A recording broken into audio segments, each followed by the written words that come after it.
kami akan perkenalkan diri terlebih dahulu.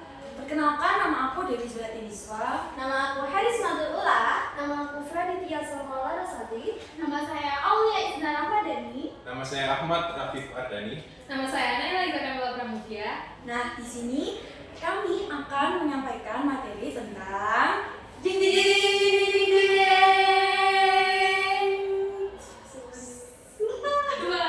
kualitas cahaya matahari.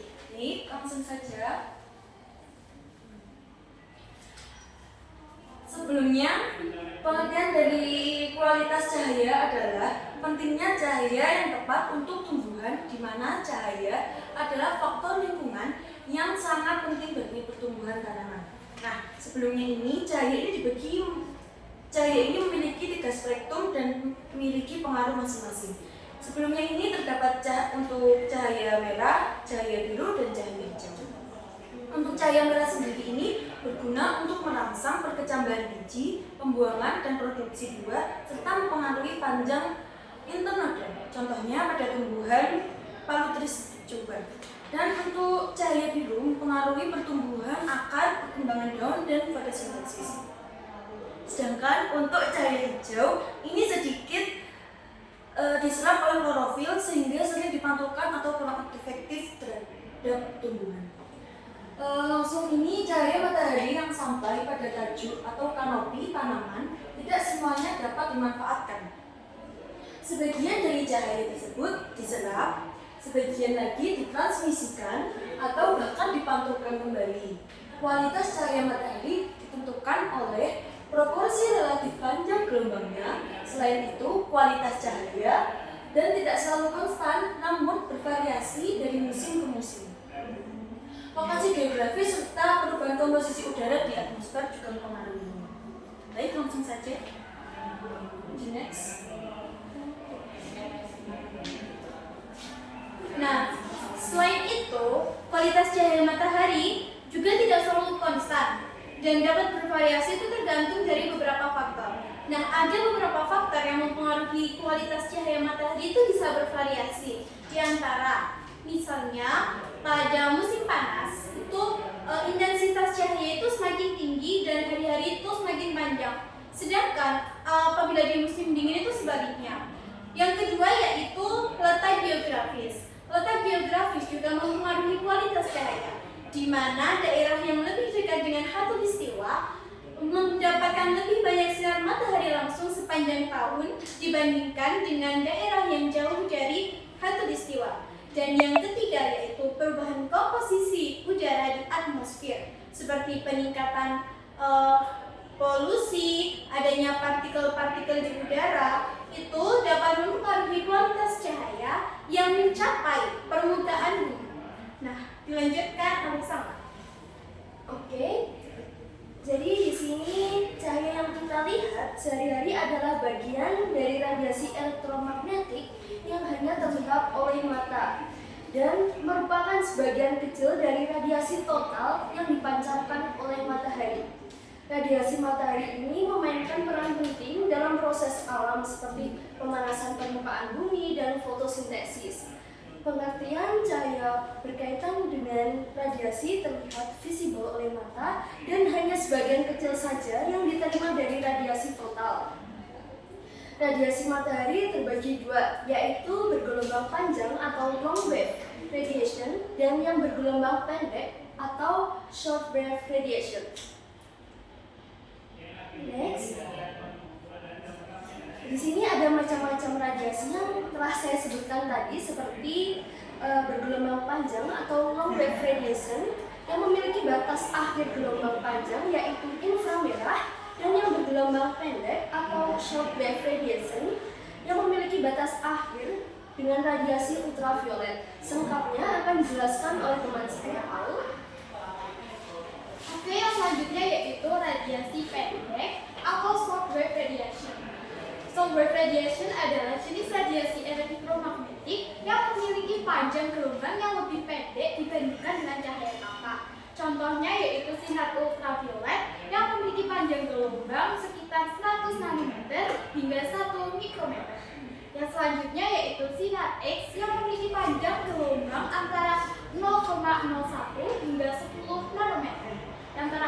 ada sinar gamma yang memiliki panjang gelombang kurang dari 100 mikrometer.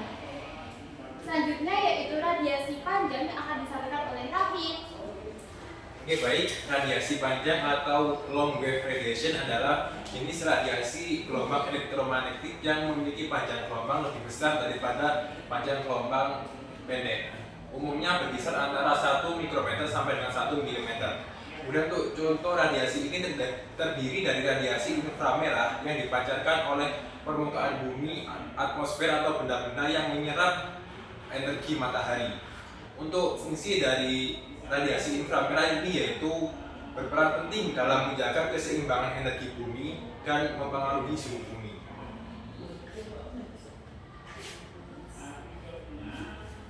Selanjutnya, contoh aplikasi dalam sehari-hari.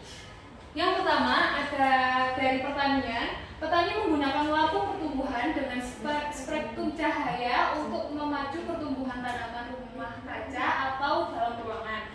Lampu pertumbuhan biasanya dirancang untuk meniru spektrum cahaya matahari, terutama bagian merah dan biru dari spektrum cahaya yang paling efektif dalam merangsang fotosintesis. Cahaya merah penting untuk pembungaan dan pematangan buah, sementara cahaya biru mendukung pertumbuhan vegetatif dan pembentukan gabut. Selanjutnya,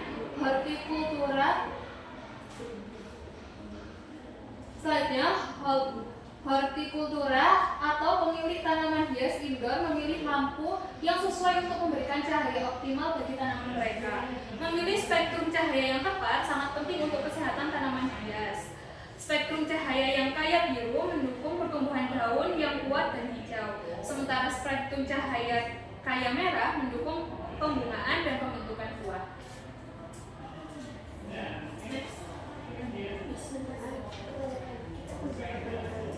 Baik, di sini kami kelompok 5 akan menjawab pertanyaan dari kelompok 1, 2, 3, 4, dan 5. Langsung saja, untuk pertanyaan nomor 1 akan dijawab oleh teman saya. Oke, sebelumnya saya akan mengucapkan pertanyaan dari kelompok 1, yaitu bagaimana kualitas cahaya mempengaruhi pembentukan pigmen pada tumbuhan. Nah, untuk jawabannya tadi sebenarnya sudah dijawab oleh Mbak Dewi pada slide kedua atau yang awal-awal tadi. Tapi di sini saya akan mengulangi lagi. Nah, jawabannya kualitas cahaya itu memainkan peran penting dalam pembentukan pigmen tanaman, terutama klorofil, karotenoid, dan antosianin. Nah, sinar biru dan merah juga sangat penting untuk fotosintesis dan secara langsung mempengaruhi produksi klorofil. Untuk cahaya merah sendiri berguna untuk merangsang perkecambahan biji, pembuangan dan produksi buah, serta mempengaruhi panjang internoda, contohnya pada tumbuhan Palustris cuba. Dan untuk cahaya biru sendiri itu mempengaruhi pertumbuhan akar, perkembangan daun, dan fototropisme. Untuk pertanyaan yang dari kelompok 2 akan dijawab oleh Raffi. Baik, di sini saya akan menjawab pertanyaan dari kelompok 2, yaitu apakah kualitas cahaya matahari secara signifikan mempengaruhi kandungan nutrisi pada hasil panen? Jika iya, sejauh mana kualitas cahaya matahari mempengaruhinya? Oke, jawabannya yaitu kualitas cahaya matahari memang mempengaruhi kandungan nutrisi pada hasil panen. Spektrum cahaya yang tepat dapat meningkatkan sintesis nutrisi penting seperti vitamin, antioksidan, dan filokimia.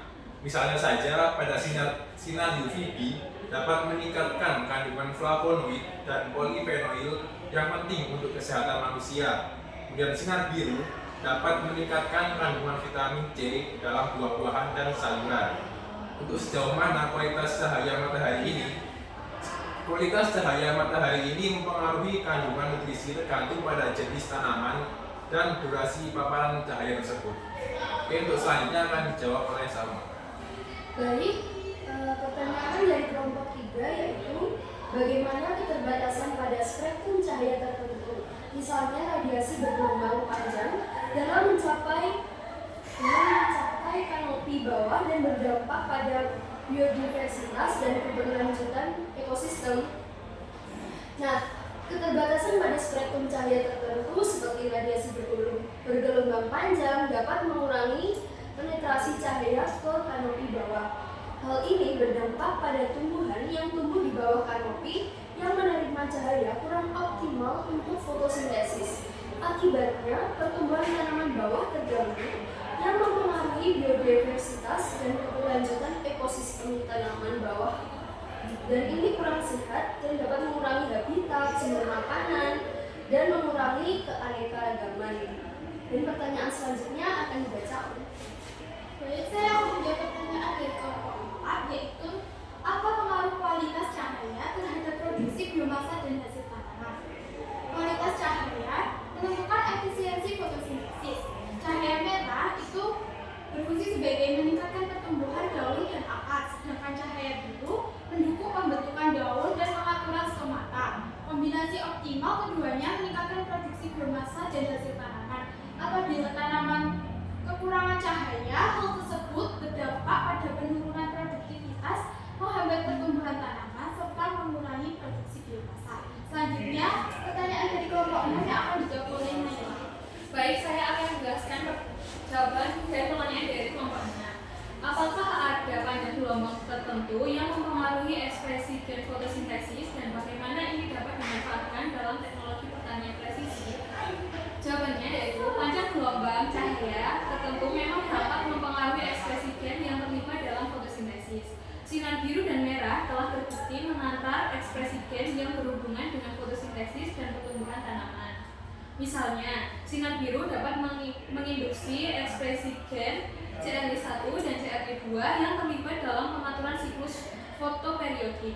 Dalam teknologi pertanian, presisi pemanfaatan panjang gelombang cahaya tertentu dapat diatur melalui penggunaan lampu LED spektrum khusus untuk mengoptimalkan pertumbuhan tanaman dan produksi hasil panen secara efisien, yang memungkinkan petani untuk menyesuaikan kondisi pencahayaan sesuai kebutuhan spesifik tanaman. Baik, itu saja dari kelompok kami. Apabila ada yang ingin ditanyakan, silahkan komen di YouTube atau di sekian dari kami. Kurang lebihnya kami mohon maaf. Wassalamualaikum warahmatullahi